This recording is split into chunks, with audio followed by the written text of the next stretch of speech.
বলিউড অভিনেত্রী কৃতি শ্যানন অভিনয়ের পাশাপাশি ব্যক্তিগত জীবন নিয়েও প্রায়ই থাকেন আলোচনায়। এবারও নিজের জীবনের একটি গুরুত্বপূর্ণ সিদ্ধান্ত জানিয়ে খবরের শিরোনাম হয়েছেন এই অভিনেত্রী।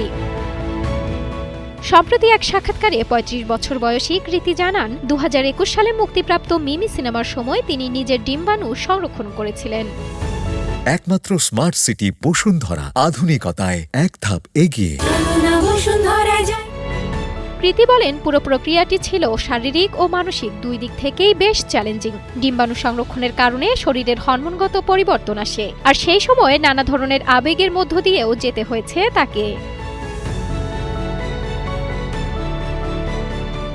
তবে এই সিদ্ধান্ত নিয়েছিলেন অনেক ভেবেচিন্তে, কারণ বয়সের চাপ কিংবা তথাকথিত বায়োলজিক্যাল ক্লকের কারণে বিয়ে বা সন্তান নেওয়ার মতো গুরুত্বপূর্ণ সিদ্ধান্ত নিতে তিনি কখনোই চাননি। কৃতির ভাষায়, তিনি কখনো এমন অনুভব করতে চাননি যে এখনই বিয়ে করে সন্তান নিতে হবে।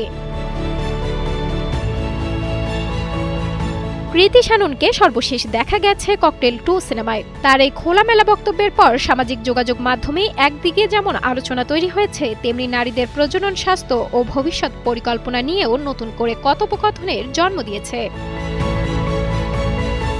সঞ্জনা সাথী, কালের কণ্ঠ।